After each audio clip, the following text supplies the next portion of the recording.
Yeah, I kind of just wondering where, because obviously you've written, you've directed, so I'm kind of just wondering where the idea came from, because it's a very serious, very intense, very violent, very terrifying film. Where did that come from? The inner workings of my mind, man, which is such a strange little place, isn't it? No, it was interesting. I've always been a fan of prison dramas for whatever reason, like, all the classics, Shawshank and Cool Hand Luke is hanging up on my wall there, and, and Papillon and all the old classics were like definitely within my like top 10. And then I've been writing for many years. I've sold a couple of TV shows over in the States and stuff. And one of them was a prison drama because I was shooting a horror film in Louisiana. And I knew that Angola State Farm, which is, one of the most brutally, rampant prisons still in America. The guards are still going around on horseback with rifles. I mean, it's crazy. And I got the producers to reach out to say, hey, one of our actors wants to come up, and they were a fan of Band of Brothers, and they're like, come on in. And I thought I'd be there, an hour. And I spent the entire day being toured around this prison in South America, or Southern America, I should say. But it was, they took me places I probably shouldn't have really been allowed access to. I was walking down death row, and they were taking, they still have the death chamber there, and they were showing me all sorts of things that was blowing my mind. And I wasn't fascinated in a sickly way. I was just fascinated in a cultural way in how these kids end up getting sent to prison and spend their entire lives there. So with that, I started getting fixated with documentaries on UK prisons and American prisons and the system itself. And then I started watching like a lot of British prison films, and I wasn't seeing anything that was depicting my take on what I'd seen.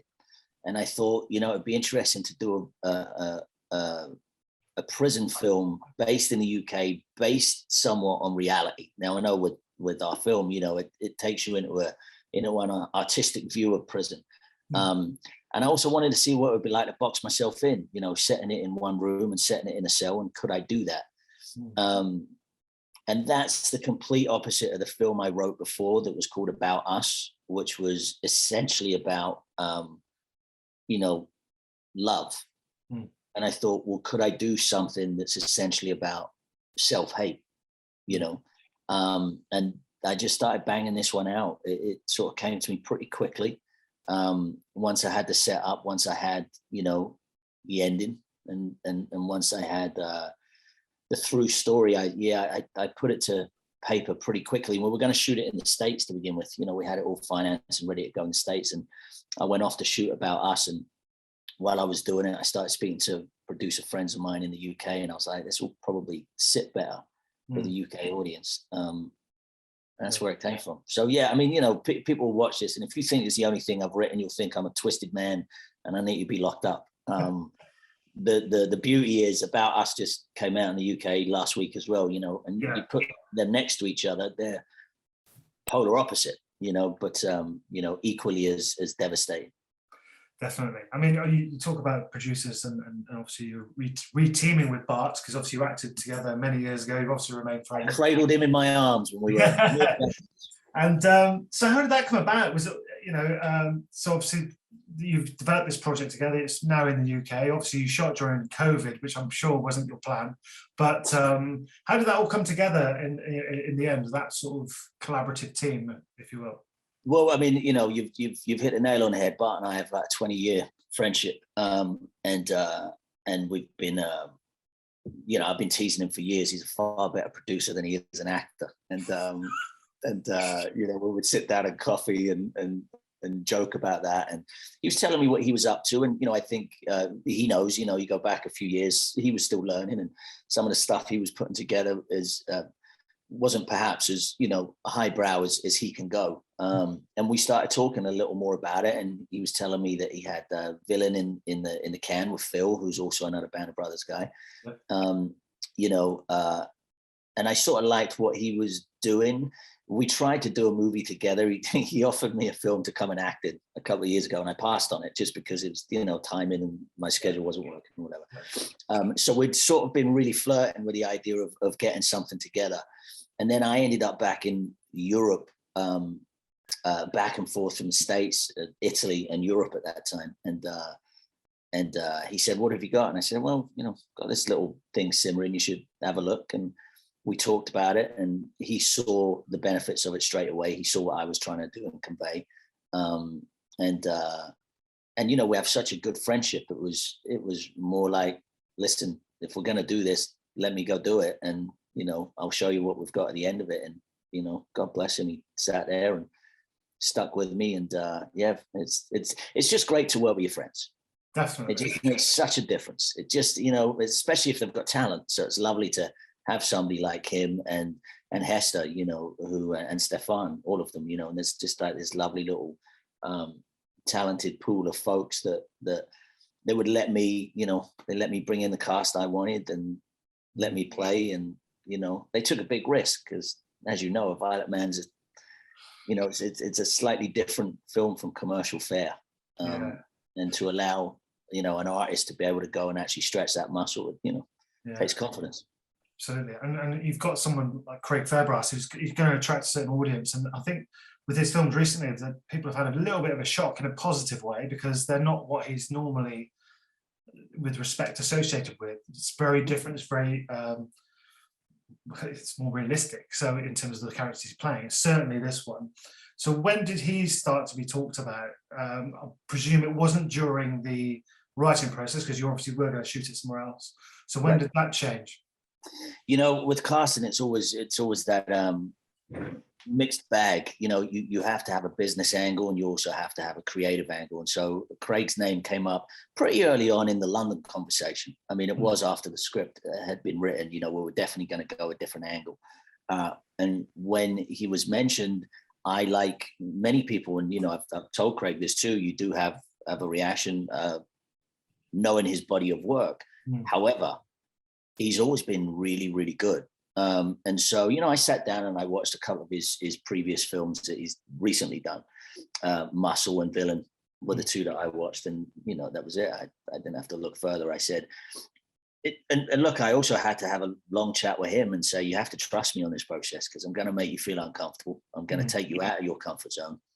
I'll probably cut out a few little regular ad libs that, because as actors, we all have tools and we all have stuff that we do that we know that fits. And sometimes it fits certain projects. And I've worked with directors that have pulled me up on it, and said, no, you don't do that, don't do this, because that's where you're comfortable, like stretch a little bit. And so you need to have that trust with one another. And I think, I could be wrong, but I think with Craig and I think he knows me as an actor. And so I think he was allowing that trust to come through. And God bless him for doing that, because, it just made my job way easier. If I could suggest something, he would take it. And he's a powerhouse in this. You've seen it. It's unlike anything you've seen him do. And I really hope, that's my big hope, is that people don't shy away because they're expecting one thing. Because I think people who've already seen this film, they come out of it in shock. And a lot of that shock is because how good Craig is in this particular character. It's just so, who's this guy? It's like we've unearthed a gem, Absolutely. And, the Muscle came to mind more than anything else he's done recently because it's just the darkness of it. And, he's remarkable, as you said. And then you've got Marcus, who's a relatively new talent, but, so good in Blue Story, which instantly comes to mind. We were talking the other day, he wants to get into directing himself, but so he's just this huge future star as well. So where did you find him? Was it during the audition process? Yeah, Steve came through the casting process. Like I said at the beginning, my whole deal for doing this film was I wanted to do it right. And so, I spoke to the producers early on and said, we have to cast this correctly. I'm lucky I've got 30 years of industry experience. I've got a lot of friends. And so I said, I'll be leaning on people that perhaps at this budget level, we wouldn't normally get. And so that included my DP, Stefan Kupik, who I'd done 2 movies with previously as an actor, and he's just a dear friend, and he's an incredible German DP who's, worked on Slumdog Millionaire, and he's a phenomenon. And we'd never be able to A, afford him, or B, get him creatively. So, I lent on my friendship and put that on the line and said, please come and, do this with me. And he did. And on top of that was the casting. And so Suzanne Smith and Sarah Trevis are two wonderful casting directors that are the top of the top in the UK. Suzanne actually didn't cast me in Band of Brothers. I was cast by the American casting department, but I got to meet Suzanne through the years. And, we'd go to galleries together if I was in London, and we'd go and hang out. We just became really good friends. So I went to her initially, and, her first thing is, yes, this is small, and it's not usually the type of thoroughfare that I, associate with. Yeah. But she'd seen my previous film, About Us, that was directed by Stefan Schwartz. But she'd seen that I'd written that and how we produced it, and she liked the look of it. And she said, well, look, I'll bring Sarah in as well, and we'll do this. And so, my heart goes out to them, which is perfect, because when you have casting directors of that caliber, they can pick up the phone and people answer. Yeah. And so it's not just a big casting cattle call. So Stephen came through that process. We were looking for a young actor to play Marcus. We met. We didn't meet a whole bunch, to be honest. I mean, because that was the other thing. I didn't want to go through and read 100 kids. That's where Sarah and Suzanne were just incredible. They were like, here's 7 guys. And all of them were fantastic. And Stevie came in, and I wanted to meet him in person. And I chatted to him for a little bit. He's got a great look. The kid looks like a movie star. And we just chatted, and I'm a big personality guy.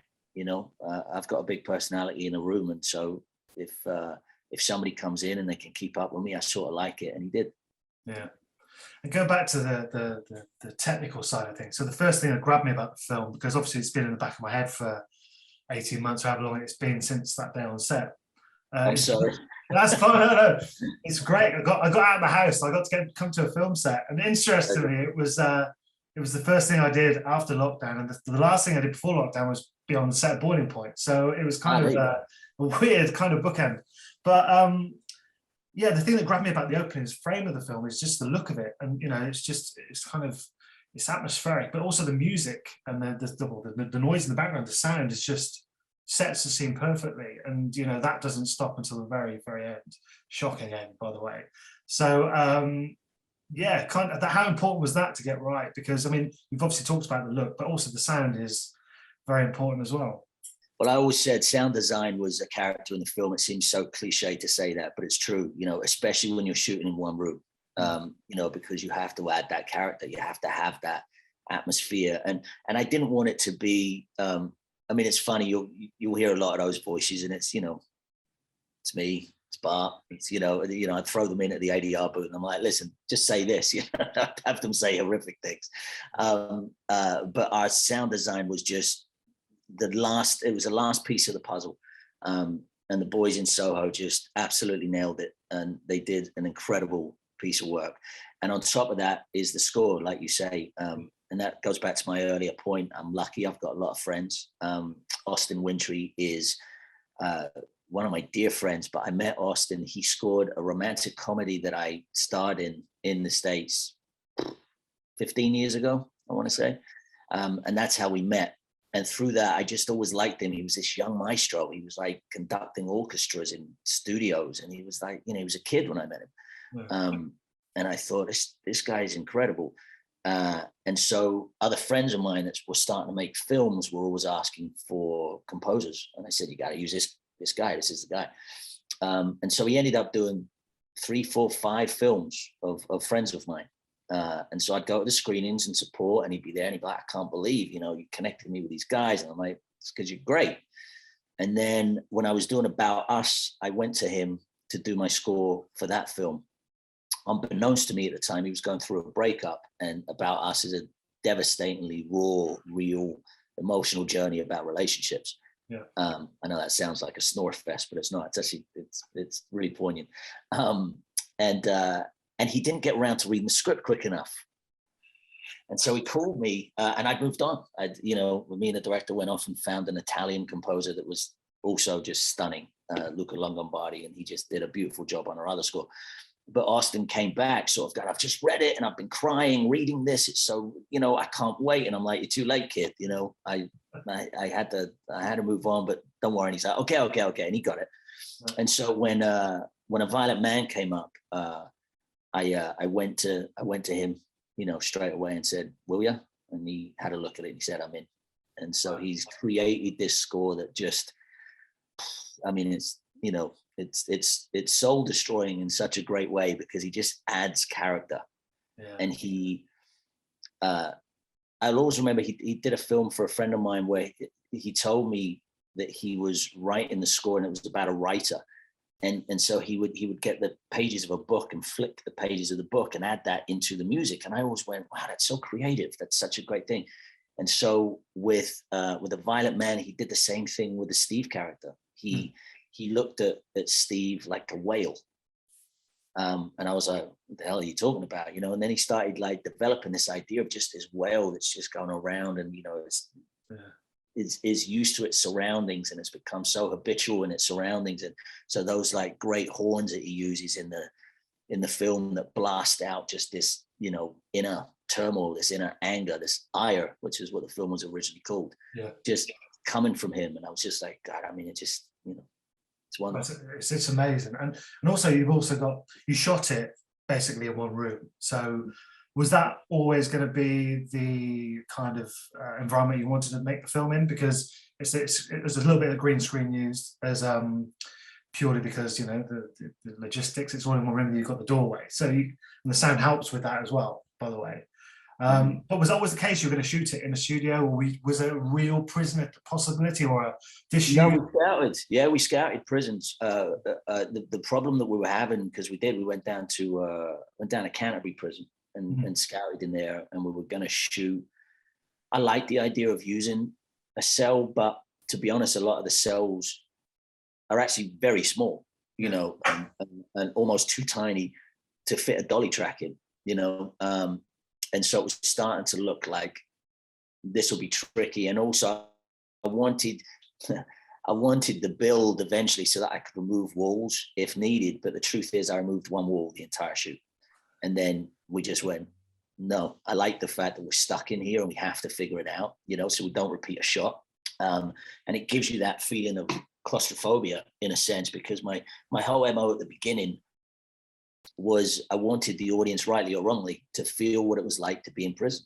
I don't want you sitting there freaking out and, feeling that you are, spending time for whatever.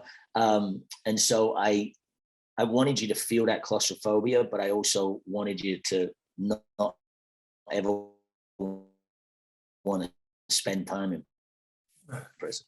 I want you to come out of this. I want to stay as far away from this place as possible. But that allowed us, giving us the build, allowed us the flexibility, really, just to shoot whenever and however I wanted to. Yeah. And can we go back to the script just very briefly? Because I was lucky enough to read the script, and I picked this up with Stephen. You shot two endings. I'm not going to spoil anything, but there were two endings shot, because that confused me a little bit, because the ending that I didn't read is the one that's used in the film. So talk to us about that. What was that about? So why did you choose to leave it open for yourselves during the editing process for the climax? There were two reasons. One was the one that you've just said. I wanted people to read something and have an ending that was, still shocking, brutal, awful. Right. And then have that reaction that when you actually watch it, you go, holy, what? That's not what I remember.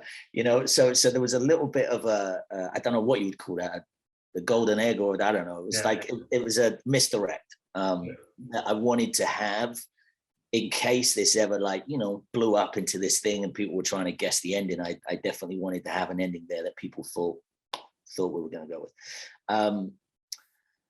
The other one, I don't want to delve too deeply into it, but the other ending is there for the taking, and people have different ideas of why, and they're all correct. You know, there's sort of three ideas of why that ending is the way it is, and they're all correct. You know, it's a mix of all three of why that happens.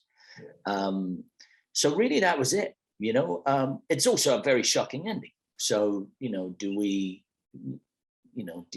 you give that away to anybody, or do you just let the power of the film do that work for you? And I think that's what we decided. Yeah, it shocked me. I must admit, I had to rewind it. Also, I was watching on the screen. I was like, what was that? And it's truly shocking. But I also think it is the better ending, because it has to be. It's the more realistic. It just has to be. You know, I have to say, I'm glad that nobody fought me on it. You know, it wasn't anything I had to fight for. It wasn't anything I had to. You know, and at one point you think maybe the studio might be on your back, you know, and they didn't. And I think they didn't because they realized, you know, no, there's no other way. I mean, this is what the film is. No, absolutely. That's just fantastic. So you've got a bit of a busy week. You just mentioned your previous film, About Us, which I'll seek out. I've seen it's on Amazon over here, so I'll definitely check that out. But you've also got a big Apple series launching on Friday. So can you talk?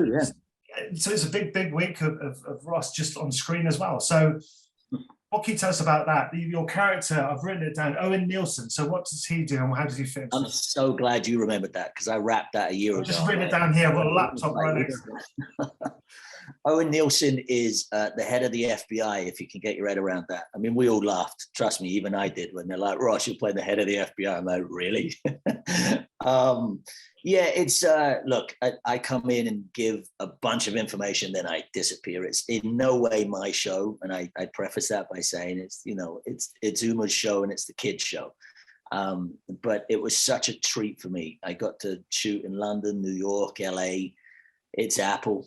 I mean, you know, they no expense spared. It's funny. I went from shooting A Violent Man in COVID to shooting Suspicion for Apple in COVID, and there wasn't actually that much of a difference, I've got to say, in the sense of, you know, protocols and stuff.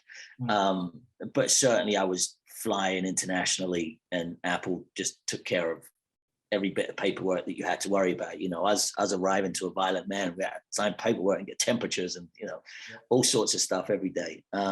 So it was funny to go from one to the other. But what was also lovely, and where we got very lucky again, was shooting A Violent Man. The crew that we managed to get in were the top of the top. And so much so that when we wrapped the film, I then went to the Apple show, and I would show up on set where, you know, it's just the biggest budget. And there's half my crew, and half the crew were working on the Apple show, you know, and they just done our little film. And I was just so chuffed to bits. I was like, this is great, man. We've got the same, you know, camera crew. We've got the same, you know, grips. We've got the same gaffer. This is fantastic, you know. Amazing. And then you've obviously got another reteaming with Dexter. I know he was on set for A Violent Man, or as it was then, because I saw a photo of him literally one day. So you're going to be working with him again, or you have done? You've done? Yeah, we shot already. It was a sort of incognito, quick in and out thing. You know, Dexter Fletcher, those of you who know him, I mean, you know, he's a wonderful director now. You know, he's crushing the directing game. And yes, he did. He came down on set because he knew some of us were there. Flemyng's obviously a good friend of his from Lock, Stock Days and Snatch and whatnot. But yeah, Dex is one of my brothers. And so he called and said, would you come and play for a little bit? And I said, absolutely. And so we were, you know, kicking about on the Paramount lot here in LA and getting a dress up in 60s, 70s garb. Yeah. It would have been 70s at that point, yeah. Yeah, it was a lot of fun. So the offer that comes out on Paramount Plus. And it's all about the making of The Godfather. So, you know, I've said in other interviews, I would have made the tea on that set, you know, just to be a part of it was super exciting. So again, another FBI guy, there's a theme. Definitely. What I really love about you guys, and I'm talking about, you know, Bart and Hester, there's some of the nicest people I've met. I've been doing this for 20 years, and it's genuinely lovely to see this literal band of brothers and working together, and it's really good, and it comes through in the work, I think. So I really it's vitally important. It's like, you know, I'm the same as you. I've been kicking around this for years now, and it's like, you know, nobody's got any time to work with people you don't want to work with. You know, you just want to work with good, solid people that A, you admire, B, you want to have dinner with at the end of the day. You know, go grab a beer with. But C, also that they have talent, and we're very fortunate that we have this circle of folks that we can pick up the phone and go, all right, we need a script, or hey, we need an actor, or hey, we need a director, and we have it, you know, and we have a really good bunch of good souls, and that's what it is for me. It's, you know, I want to go to work and have joy every day, and on a, you know, listen, a violent man on the page, you know, it's a heavy read. You don't want to be carrying that around all day long, you know. So you want to be with collaborative people, and you want to be with people you can have a giggle with and have fun with, because at the end of the day, this ain't brain surgery, what we're doing, you know, but we are making entertainment, and that's also very helpful for people, and people can tune out for a couple of hours with stuff that we, you know, collectively put together, and to be a part of that's lovely. Absolutely. Well, wish you all the best with it, with that, and everything else you're doing. It's really nice to catch up with you. So Likewise, mate. Likewise. yeah, enjoy your day, and Thank you very much. can't wait to come again.